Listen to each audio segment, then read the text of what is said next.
Hello and good morning. Welcome to Tea Time and welcome to this extra special episode of Tea Time where we're going to be talking a little bit about Hurricane Beryl and just the impact that it's had on Jamaica as well as other Caribbean islands. So, good morning, everybody. Welcome. If you haven't already grabbed your tea, please go ahead and grab your tea. You know, we don't do tea time without tea, guys. This morning, I am having a Twinings peppermint, and it was inspired by Honey Boo because he made himself a cup. And of course, I decided, all right, I'm going to have me a cup too because it was just so delicious. So, welcome to Tea Time, guys. And I really wanted to make sure that I did not let this Saturday pass by, especially the fact that just 2 days ago we had a major hurricane, right? Without us just talking about it and identifying just all the different feelings that people may be having and just supporting or encouraging you all to support the relief effort. So over here on Instagram, hi Denise, good morning. Thank you so much for my compliment on my yellow. It's one of my favorite colors and favorite tops, and it's a little cooler because of course not only have we had a hurricane, but immediately following that, literally as at yesterday, we also have this tropical wave that is creating more rain. And trust me, guys, I believe that rain is abundant and I am grateful for all the abundance. But can I just tell you, like after a hurricane, you kind of don't want the rain right away, right? But yeah, so today I wanted to just spend a few moments and have us um, touch on Hurricane Beryl and the impacts of that, and just reaching out to those who may be in dire situations. Because what is true, folks, is that there are quite a few families, homes, people have lost homes here in Jamaica. I know that one of the things that you hear a lot about when hurricanes are, passing, especially when they're big hurricanes or strong hurricanes like Beryl was, is whether or not it's a direct hit. Like, did the eye, sweep across the island like it did back in the 80s with Hurricane Gilbert?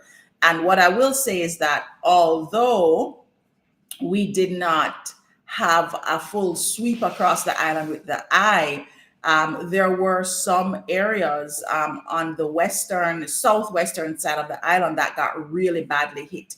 So some places in Manchester, some places in St. Elizabeth, which these are parishes, guys, places in St. Elizabeth that were really badly damaged, and people are still recovering. Where you don't have situations of persons that don't have roofs over their head or have lost their homes altogether. You have situations where people are still without electricity. We were without electricity in my home until last night.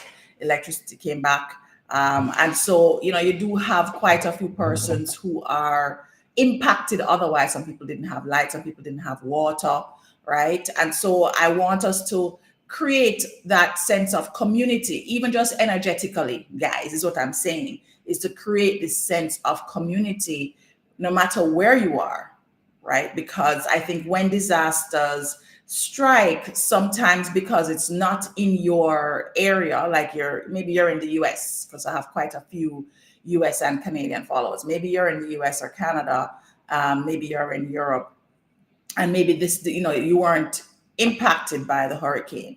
It does not mean that you can't send out positive support or energy or support the relief efforts. So I just wanted to kind of talk about that a little bit today and create some space for us to have this conversation on Tea Time, and to just talk a little bit about my journey through Beryl as well, right?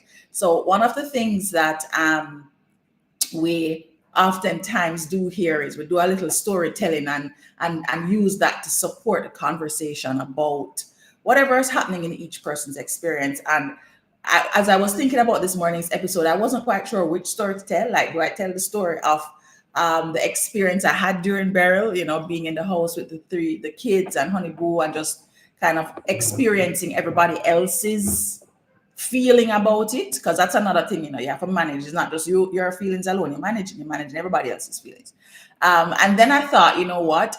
Some of you may remember Hurricane Gilbert. And Hurricane Gilbert was one of the strongest hurricanes to hit Jamaica. And it was very devastating. I was a little girl when Gilbert hit the island.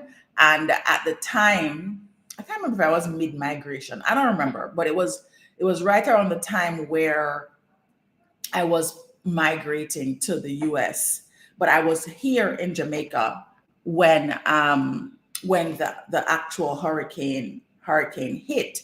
And I don't think at that age I really had a strong context for what a hurricane was. Like, it's a storm, but like in my head, I don't think I really, really grasped it. And I remember everybody was kind of in living room together, with the grandparents and uncles and auntie, everybody in kind of the living room space. And I remember that my uncles had to go up on the roof because it was lifting off. And I can't recall if I had extreme fear during that time or if it was just fascination, because I was there, like, upon reflection, I'm like, a storm can really just take off your rooftop and you're like sat there in your house. And here we are 36 years later, right? 36 years later, and Beryl passes through, and a whole heap of people on the southwest side of the island have lost their roofs, right? And not to mention in places like Grenada, or like Carriacou, Grenada. I think it's an island off the coast of Grenada. They had a lot of damage because they got a direct hit, I believe. And so you saw the videos. You actually could see videos of people's roofs lifting off. Now, one of the distinctions I will say about Gilbert, like back in the day versus now, is that so much growth and infrastructure change and technology has really helped us since then. Like, I mean, guys, I think when Gilbert happened, it took months for electricity to be restored to most of the island. And here we are, and now we're looking at days, right? So, that's something to absolutely be grateful for, first and foremost, and just to show that, as a society, as a community, we are growing and evolving. Pictures and videos of people, it's not just news anymore, where you kind of have to wait and you're without communication and you don't know what's happening except for maybe on your direct street.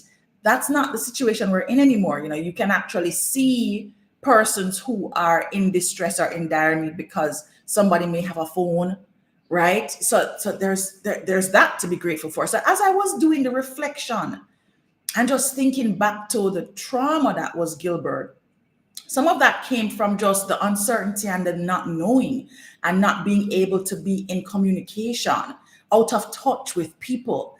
And I just felt a deep sense of gratitude that while we are in the midst of all of this mayhem and recovery, right, there is much still to be grateful for. And oftentimes when we are going through disasters, okay, I was here also for the earthquake last year. And in that experience, there's just this massive anxiety and just this extreme feeling of stress, right? I just also think it's really important for us to recognize that we are doing far better today than we were 36 years ago, when Gilbert would have struck, or in, I think it was 1762, when we had the big Port Royal earthquake, right? So when disasters strike, I think it's even more important to really you have kind of like a before, during, and after, way that you're processing things, because we're all processing at the same time. If you are in the space that is experiencing disaster, you're going through your own process, and then you have friends and family that aren't with you, right, that are going through their process, and then you have friends and family that are with you that are going through the process. And we don't often realize that we are carrying all of this psychological and emotional energy associated with this disaster. All right. So, first things first, when you think about that first phase of the lead up, one of the things that happens here, certainly in Kingston, is you have some people that take it seriously, and then you have some people that don't. I don't know where the majority lies, quite frankly. I have seen some interesting videos where persons are not even caring. It's like, okay, curfew set, prime minister said curfew, don't be on the roads, da da da da da. And you see people them out of a street, curfew set on the Tuesday. So it's a Tuesday, right? Day before hurricane land. We're supposed to start experiencing some winds and maybe light rain in different places. Okay. Curfew is set for, I think it was 8 p.m. on that day. All right. So curfew set on the Tuesday and for 8 p.m. And then till like the next evening, I think it was originally 6 p.m. He eventually extended it. But in the midst of curfew being set on the Tuesday night, in my room, and I hear bike riding happening out on the street in the middle of the night. It didn't sound like they were just riding by. It sounded like they were kind of hanging out, right? And then the next morning, you had persons that were at the market selling their goods. I don't know if anybody was there buying the goods that they were selling, but persons were at the different marketplaces selling goods, right? This is before we started to see significant impact. So you may have had rain on and off. People were outside. And, so you have those persons that is kind of the way they approach it. This is the before. That is kind of the way they approach it. And you're just kind of like, okay. And then you have your other set now, where the before, it's like utter panic and anxiety. This is not the Tuesday now. I'm talking like the Friday before, when Hurricane Beryl, not even a hurricane yet. I don't know. Maybe it was a tropical storm. And it's way out and you have people that are like, oh my God, a hurricane is coming. And the path is not yet exactly sure, but it's like, I have to get out the preparation bag, and the anxiety already starts to build. So by the time you get to Tuesday, they've already been to the supermarket, they've already been to the hardware store, the house battened down, everything zinc pull, windows bar up. It's that significant because they are watching this thing from the outset, and news and weather and every god thing, right? And then you have your persons that are kind of in between, where it's like, okay, well, when they say it, we really have to start prepping. Like when it switches to the country being under warning. Now, if you are experiencing or have experienced these different personalities, I would just like to invite you into the space of, it doesn't make sense to judge how people are going through their own hurricane experience, right? Some people cussing off the people that are out there selling things the morning of the hurricane, some people are cussing the people that are experiencing their anxiety about the hurricane coming, right? You're in the line at the supermarket, and some people vex because the line long and they can't get no bread, the bread empty, right? Everybody is going to have their own diverse, dynamic kind of reaction to the hurricane. And similarly, especially when you're not on the ground and maybe your family is going through this, maybe you have a family member that is uber prepared. They're the ones that are starting, and they're like, can you send a barrel? Because things look very dire. I'm not sure if we're going to make it. So they're pressuring you to start preparing the support. Maybe you have family members who didn't seem like they were preparing, and you were getting anxious because they're not preparing for the hurricane. And, it's like, what I want you guys to recognize is that at different points in time, whether there is a massive disaster like Beryl, or you're having your own personal pandemic, is what I call it, right? Everybody experiences things differently. Everybody experiences things differently. And so do yourself a favor and recognize that, you can't control everybody else's response in situations like that. You can influence, you can, as best as possible, put forward well wishes, but the only behavior, the only emotional response that you can absolutely control is your own. And so that's kind of where you have to focus your effort and your energy first. When disasters strike, whether pandemic level, hurricane level, earthquake, or personal, you can't manage everybody else's feeling about it. You just can't. Right? And so I think it's really important for you all to give everybody else and yourself grace when you're faced with disastrous kind of situations. It is an optimum opportunity to access some compassion and kindness, because being at a heightened state of anxiety or a heightened state of stress does not support anyone during the situation. It just don't support it. Even now, as we are in the post-burial impact era, like right now, this is where we're in the relief stage for Grenada and for Jamaica. I think Barbados' fishing village got a little damage. I'm not sure how much, but it didn't seem as significant as Carriacou and some places here in Jamaica. Now, in particular, now is the time to not get stressed out about what could happen, especially if your family was directly hit. Now is the time to lean into compassion, to lean into possibility, opportunity, kindness. What can I do to create positive change? What can I do to support other persons who may be better off or who may be worse off than me? Or if you are currently in a stressful situation, maybe your family is going through the experience, what can you do to support yourself?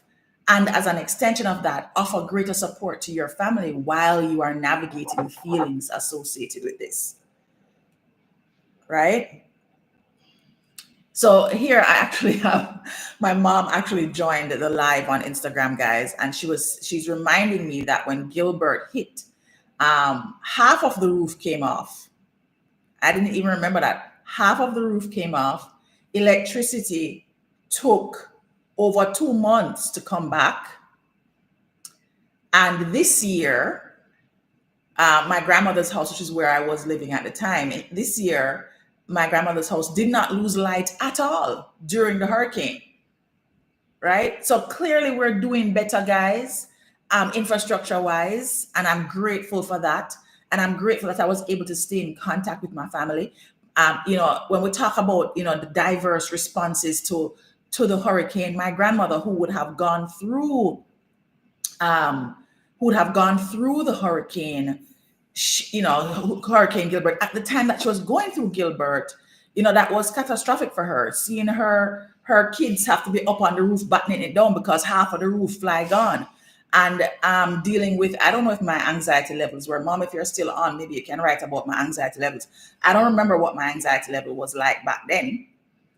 I don't even think we were calling it anxiety back then. Okay, we weren't using those words, right? But if I was scared or nervous, I don't know what that was. But my grandmother, who is now 89, almost, going on 90, she was very anxious coming into this hurricane because she watches news religiously. Let me tell you something. When 7 o'clock roll around, you just do not talk to my grandmother, because for the next 2 hours, it's going to be all about the news. So she was just watching all this news, and you know how the news stay. Even if it don't necessarily sure that you're going to get a hit.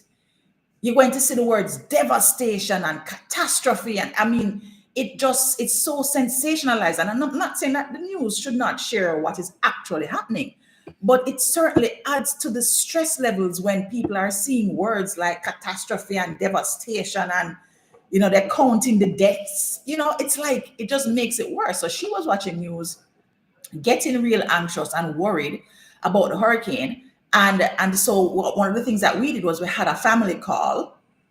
I had a family WhatsApp call, and everybody was on camera and, just talking to her. And most of the people that were on that call were not on the island, right? They were all overseas, right? All her kids and grandkids, most of them were overseas and some of them were here. But just being able to create connection like that really allowed us to provide her with more support.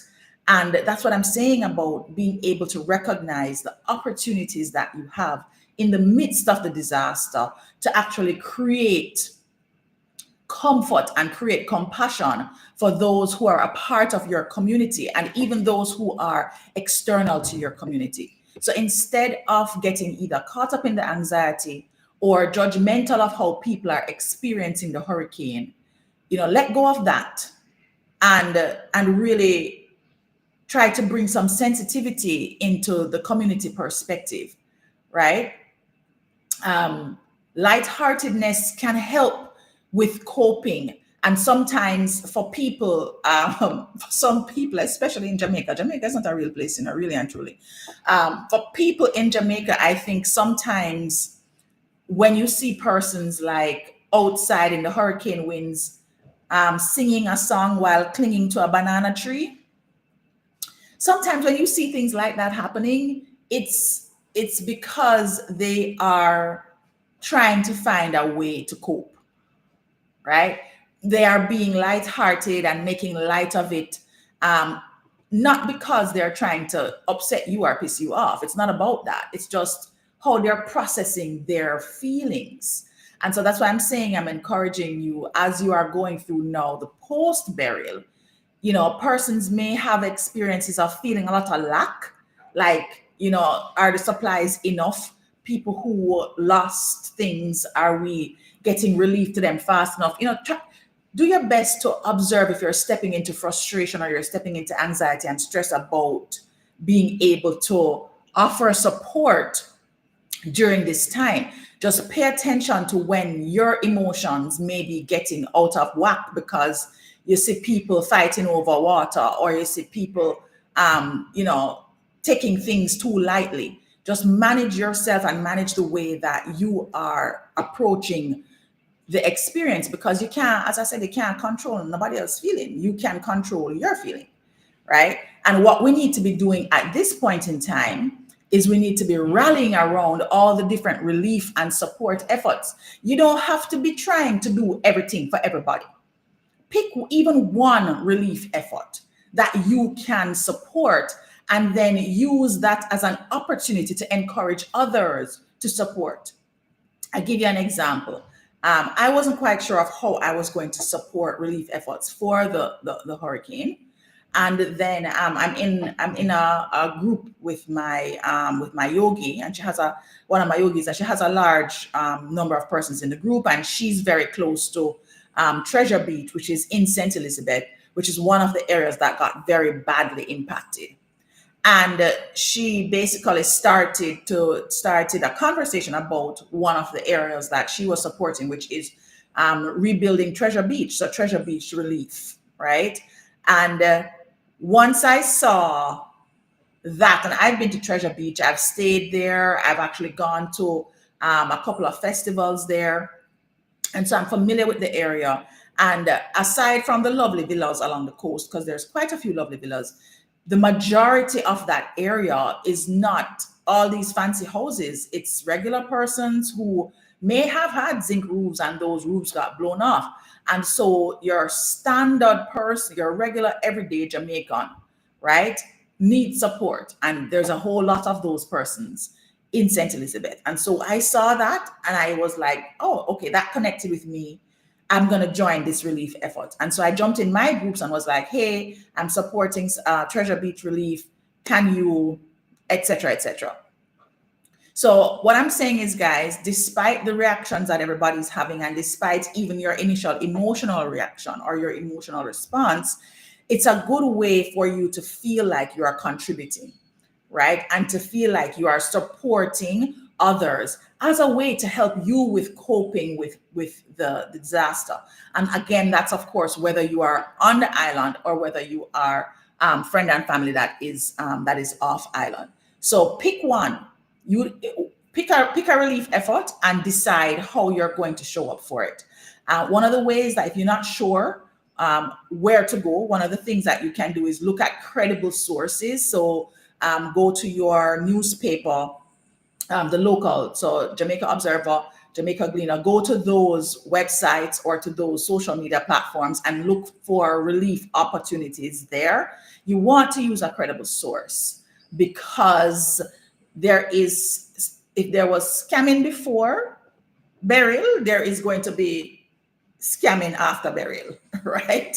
So you want to make sure that you are using a credible source. Don't just send money to random people, right? Use a credible source. Start off with our media centers, media houses, right? They all have social media platforms and websites. Also, if you are in the diaspora area, connect with a local group that is established. So in the UK, in the Canadian area, Toronto area, in the US, Miami, Atlanta, New York, California, different places will have organized um, uh, organizations, associations, membership groups, membership communities that are known for putting together relief efforts. I know that you'll probably also see individuals that are, pulling together funds, taking donations, etc. I highly recommend going to one of those organizations that are use a consulate.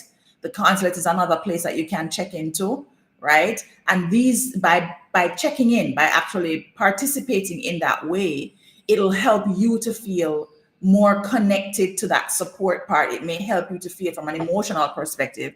It may help you to feel less anxious about what may be happening with your loved ones on the ground. And it can act as a coping mechanism to help you deal with kind of the psychological impact that this storm may have had, especially if you are on the island, right? So one of the things that you can also do if you were impacted by the hurricane and you're still feeling a bit shaken up, especially if you experience damage. Great, thankfully, we didn't experience any damage to the house. We lost a tree outside, one of our trees fell, and they had to come and chop it off and stuff yesterday. But inside the house, we were all intact. Everybody was safe. Not everybody was that fortunate, guys. And so while I'm very grateful for myself, I'm grateful that while there wasn't a lot of loss of life, other persons may have been very badly impacted. And so if you know any of those persons, maybe you can support them in maintaining daily routines as much as possible to foster a sense of stability. Because one of the things that happens with natural disasters is it's very destabilizing, right? And so you feel extraordinarily unstable. You feel like, you're uncertain, your world has been shaken up or blown apart or whatever it is, right? Depending on the type of disaster that you experience. And so being able to find your daily routines in the midst of that can actually be very, very helpful.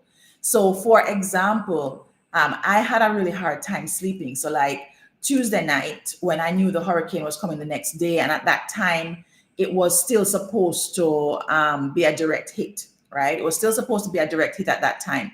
And so Tuesday night, I actually went into my bedroom relatively early because I was like, if I can just fall asleep. But I couldn't fall asleep. It was very hard for me to fall asleep. And so I decided, okay, let me read, because reading is something that I would normally do. Can this give me a sense of normalcy, right? And eventually I was able to fall asleep, right? On Wednesday morning, when we were expecting to now start getting the actual hit of the storm, I did my intention cards. I have them here, I did my intention cards, and I actually looked for a particular card at that time. I've here now started shuffling the decks. I don't even know if I can find it, but there's a card in the deck that has a lighthouse, and there's a whole bunch of waves that are battering up the lighthouse. But I knew that it was about remaining calm and trusting the process, right? Like I remember that that was what that card was about. And so I went and found it. Oh, I found it. So I went looking for this card. Like I literally went looking for this card because I wanted to connect my mind and my heart space with something that would make me feel stable.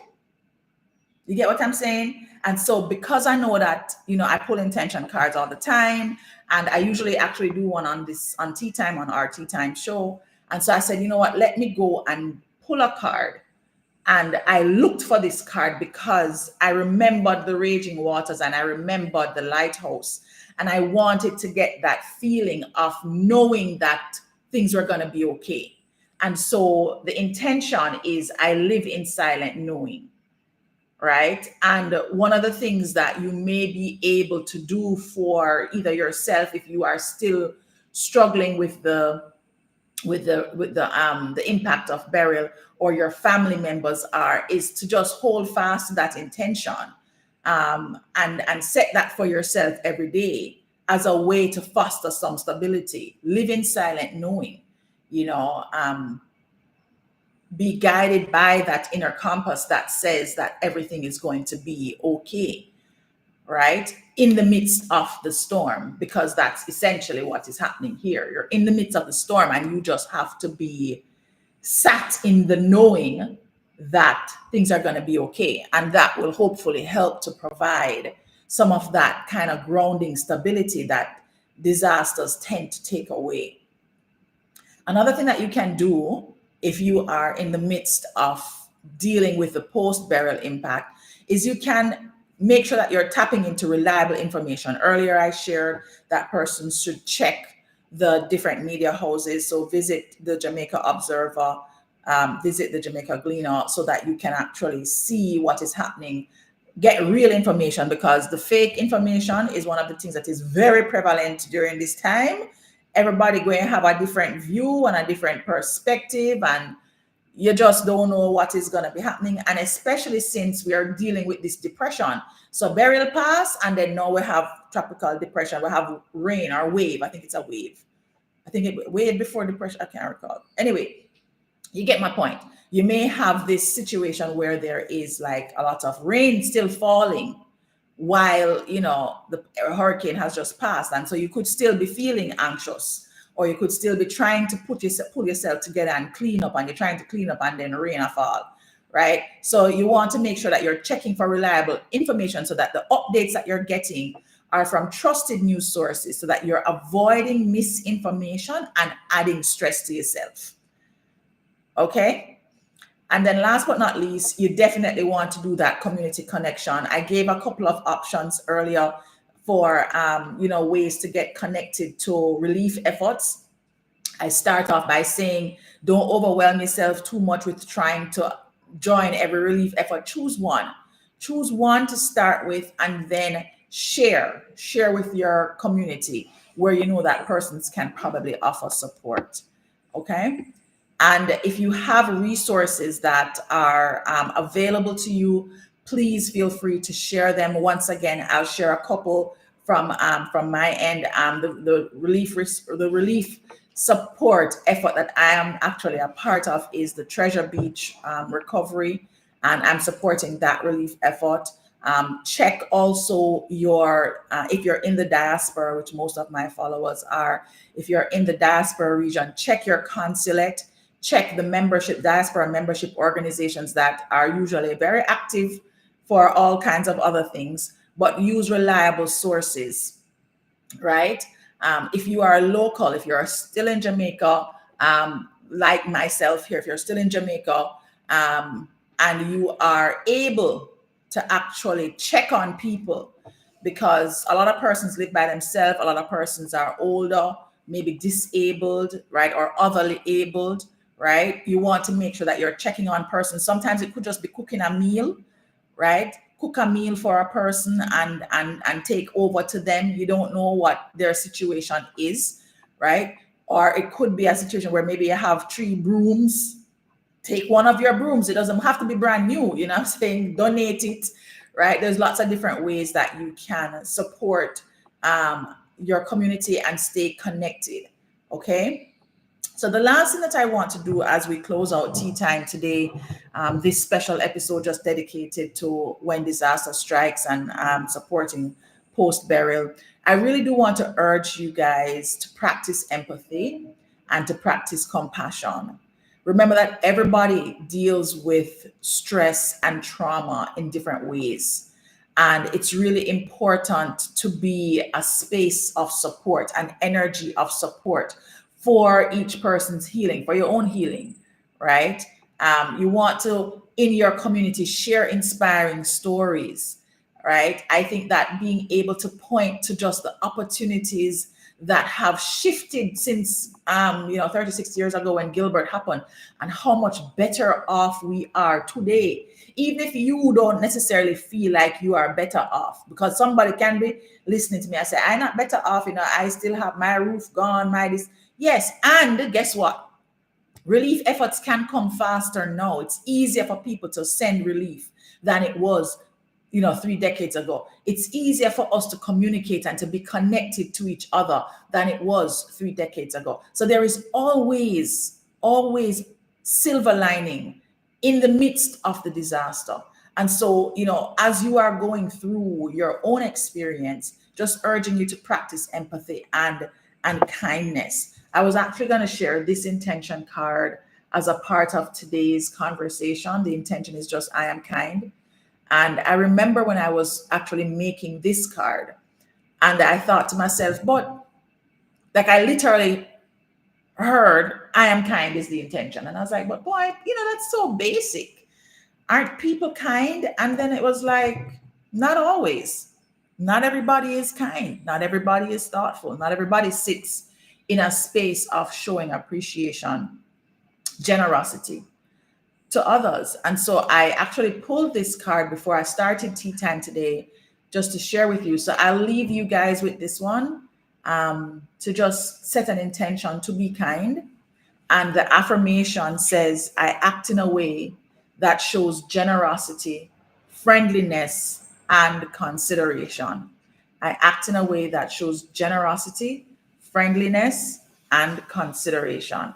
And I'm just inviting you all to show generosity, friendliness, and consideration to those less fortunate persons who may have been significantly impacted by burial and could use your kindness in order to support their efforts to get back to normalcy. All right. So thanks so much for joining Tea Time today, guys. I appreciate you. If you're not already following, please go ahead and follow, and of course, share with others. And I hope to see you next week, where hopefully we don't have no natural disasters for the tea. The tea can just be my regular tea drama stories.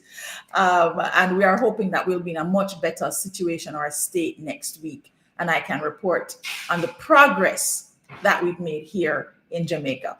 All right. Take care, everybody. Thanks so much for joining. Take care.